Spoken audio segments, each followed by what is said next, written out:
Hello বন্ধুরা, আপনার মোবাইলে যতগুলি অ্যাপস রয়েছে তার মধ্যে কিছু গুরুত্বপূর্ণ অ্যাপ্লিকেশনগুলিকে কিন্তু আপনি খুব সহজভাবেই হাইড করে রাখতে পারবেন এবং আপনার পছন্দমতো যেকোনো অ্যাপ্লিকেশনই কিন্তু আপনি হাইড করে রাখতে পারবেন। ঠিক আছে? তো কিভাবে আপনি হাইড করে রাখবেন তা আজকের এই ভিডিওটির মাধ্যমে দেখিয়ে দেওয়া হয়েছে। তো আপনাকে অবশ্যই ভিডিওটির প্রথম থেকে শেষ অবধি থাকার অনুরোধ করছি। আর আপনি যদি নতুন হয়ে থাকেন তো অবশ্যই চ্যানেলটিকে সাবস্ক্রাইব করে সাথে অল নোটিফিকেশন অন করে রাখবেন। তো এর জন্য আপনাকে আপনার যে সেটিংস রয়েছে তো সেটিংস অ্যাপ্লিকেশন ওপেন করে নিতে হবে।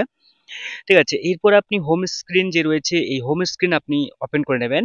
টাচ করবেন। করে নেওয়ার পর আপনি নিচের দিকে আসলেই এখানে আপনি দেখতে পাবেন hide apps on home and app screen. ঠিক আছে?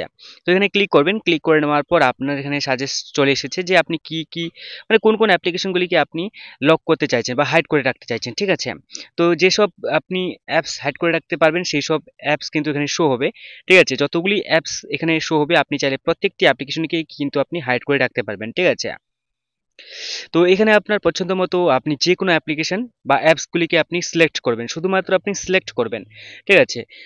যদি সিলেক্ট করা আপনার কমপ্লিট হয়ে যায় তো আপনি যদি মনে করেন যে এইসব অ্যাপ্লিকেশনগুলিকেই শুধুমাত্র আপনি হাইড করে রাখবেন তো আপনি ডান করে নিলেই কিন্তু আপনার যতগুলি আপনি অ্যাপস সিলেক্ট করেছেন সেই সব প্রত্যেকটি অ্যাপ্লিকেশন কিন্তু হাইড হয়ে থাকবে আপনার হোম স্ক্রিন থেকে। ঠিক আছে? মানে আপনার যে এখানে যে রয়েছে যতগুলি অ্যাপস এখানে শো হয়। ঠিক আছে? তো এখানে কিন্তু সেই সব অ্যাপসগুলি কিন্তু আর শো হবে না। ঠিক আছে?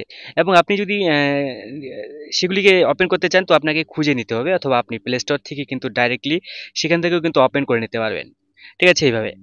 তো এই ছিল আজকে ছোট্ট একটা ভিডিও। ভিডিওটি ভালো লাগলে অবশ্যই আপনি আপনার মতামত জানাতে ভুলবেন না এবং চ্যানেলটি এখনো পর্যন্ত সাবস্ক্রাইব করা না থাকলে চ্যানেলটিকে সাবস্ক্রাইব করে সাথে অল নোটিফিকেশন অন করে রাখবেন।